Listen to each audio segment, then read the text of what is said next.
नमस्कार। आज हम इतिहास के एक ऐसे मोड़ पर खड़े हैं जहां एक बिखरा हुआ उपमहाद्वीप पहली बार एक नाम, एक झंडे के नीचे आया। हम बात कर रहे हैं मौर्य साम्राज्य की। लेकिन ये सिर्फ राजाओं और लड़ाइयों की कहानी नहीं है। ये इस सवाल की पड़ताल है कि तलवार के दम पर बना एक साम्राज्य अपने शिखर पर पहुंचकर अहिंसा का पुजारी कैसे बन गया। बिल्कुल, ये कहानी है एक साम्राज्य के जन्म की, उसके शिखर पर पहुंचने की और फिर उसी सम्राट द्वारा हिंसा को नकारने की जिसने उसे बनाया था। चंद्रगुप्त मौर्य ने जो नींव रखी उसे अशोक ने एक ऐसी ऊंचाई दी जिसकी मिसाल मिलना बहुत मुश्किल है। हाँ, बहुत मुश्किल है। ये सिर्फ भारत ही नहीं बल्कि दुनिया के राजनीतिक और नैतिक इतिहास का एक बहुत बड़ा अध्याय है। तो चलिए इसी दिलचस्प कहानी को समझते हैं, जानते हैं कि वो क्या सोच थी, वो क्या व्यवस्था थी जिसने इस अखिल भारतीय साम्राज्य की कल्पना को सच कर दिखाया। शुरुआत करते हैं इसके जन्म से। मौर्य वंश का शासन करीब 137 साल चला। मोटे तौर पर 322 ईसा पूर्व से 185 ईसा पूर्व तक। और इस विशाल साम्राज्य का दिल था पाटलिपुत्र, आज का पटना। और इसे सिर्फ एक राजधानी कहना ठीक नहीं होगा। नहीं, बिल्कुल नहीं। ये गंगा और सोन नदी के संगम पर बना एक जल दुर्ग था। जल दुर्ग मतलब पानी से घिरा एक किला। हाँ, जिसे जीतना लगभग नामुमकिन था। और इस साम्राज्य की नींव रखी चंद्रगुप्त मौर्य ने। लेकिन उन्होंने शून्य से शुरुआत नहीं की। उन्हें एक स्थापित सत्ता को उखाड़ फेंकना था, नंद वंश को। हाँ, नंद वंश का आखिरी राजा था धनानंद। यूनानी लेखक उसे अग्रिमीज कहते हैं। वो अपनी दौलत और विशाल सेना के लिए तो जाना जाता था, पर अपनी क्रूरता के कारण मतलब जनता में बहुत अलोकप्रिय था। और चंद्रगुप्त ने इसी असंतोष का फायदा उठाया। बिल्कुल। लेकिन एक नौजवान अकेले इतना बड़ा साम्राज्य नहीं हिला सकता। पर्दे के पीछे एक मास्टरमाइंड था, चाणक्य, जिन्हें हम कौटिल्य या विष्णुगुप्त के नाम से भी जानते हैं। और यहाँ कहानी दिलचस्प हो जाती है। चाणक्य सिर्फ एक गुरु नहीं थे, वो एक पॉलिटिकल स्ट्रेटेजिस्ट थे। उनका ग्रंथ अर्थशास्त्र कोई धार्मिक किताब नहीं है। नहीं, ये तो राजनीति, प्रशासन, जासूसी, इन सब पर एक प्रैक्टिकल हैंडबुक जैसी है। सही कहा। और इसी में उन्होंने राज्य की आत्मा को समझाया, जिसे वो सप्तांग सिद्धांत कहते हैं। सप्तांग सिद्धांत यानी राज्य के 7 अंग। ये सुनने में तो एक लिस्ट जैसा लगता है, राजा, मंत्री, जमीन, किला, खजाना, सेना और दोस्त। हाँ, पर इसके पीछे का आइडिया क्या था? क्या ये सिर्फ एक चेकलिस्ट थी? नहीं, ये एक चेकलिस्ट से कहीं ज्यादा है। ये एक क्रांतिकारी सोच थी। चाणक्य कह रहे थे कि राज्य एक जीवित शरीर की तरह है और ये उसके 7 अंग हैं। अच्छा? अगर एक भी अंग कमजोर हुआ, मान लीजिए आपका खजाना खाली है या आपके पड़ोसी दोस्त भरोसे के लायक नहीं है, तो पूरा शरीर यानी पूरा राज्य बीमार पड़ जाएगा और ढह जाएगा। ये उस जमाने के हिसाब से बहुत मॉडर्न, एक तरह की सिस्टम्स थिंकिंग थी। ये तो आज के मैनेजमेंट सिद्धांतों जैसा लगता है कि एक कंपनी का हर डिपार्टमेंट अहम है। चलिए इस सिद्धांत को अमल में लाने वाले पहले शासक की बात करते हैं, चंद्रगुप्त मौर्य। चंद्रगुप्त का दौर सिर्फ नंदों को हराने तक सीमित नहीं था।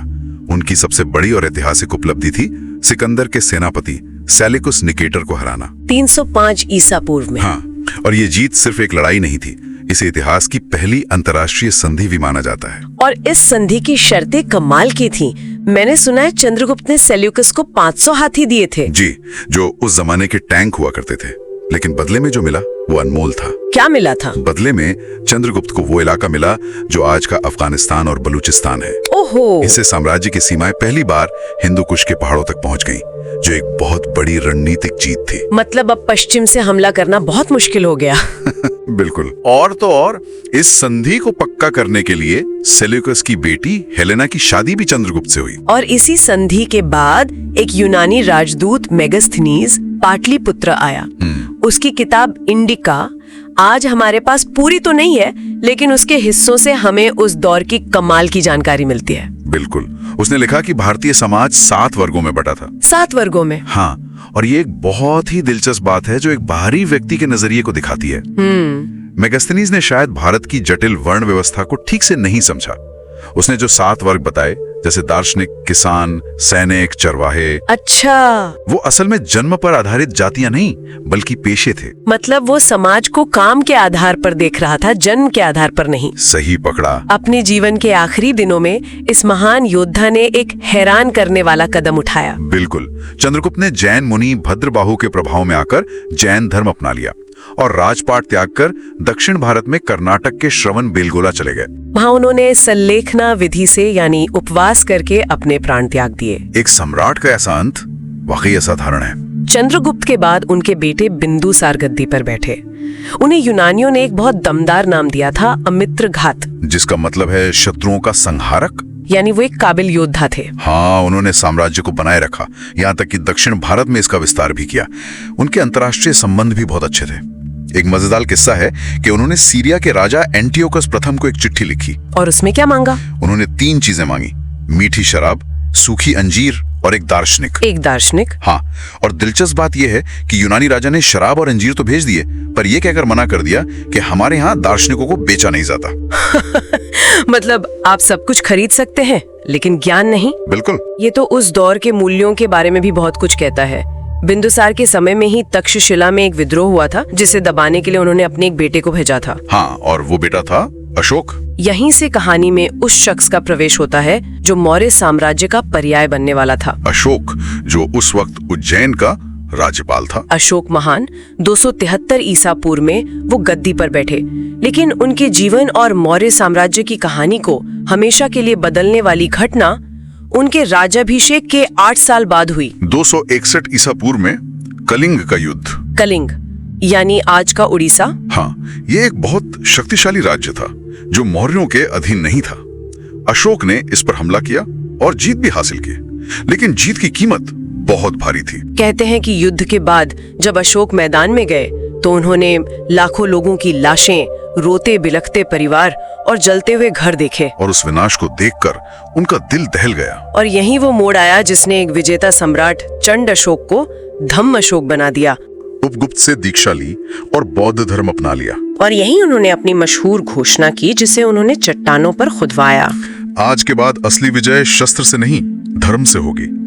उन्होंने भेरी घोष यानी युद्ध के नगाड़ों की आवाज को धम्म घोष मतलब धर्म और नैतिकता के संदेश में बदल दिया। ये सिर्फ एक नारा नहीं था, ये पूरी राज्य नीति का उलटफेर था। बिल्कुल। इसका मतलब था कि अब मौर्य साम्राज्य अपनी ताकत तोपों और तलवारों से नहीं, बल्कि अपने विचारों और नैतिक मूल्यों से दिखाएगा। ये एक बहुत बड़ा वैचारिक बदलाव था। और ये धम्म क्या था? यहाँ मुझे एक बात बहुत हैरान करती है। एक राजा जो कल तक हजारों लोगों की मौत का जिम्मेदार था, वो अचानक नैतिकता और अहिंसा की बात करने लगता है।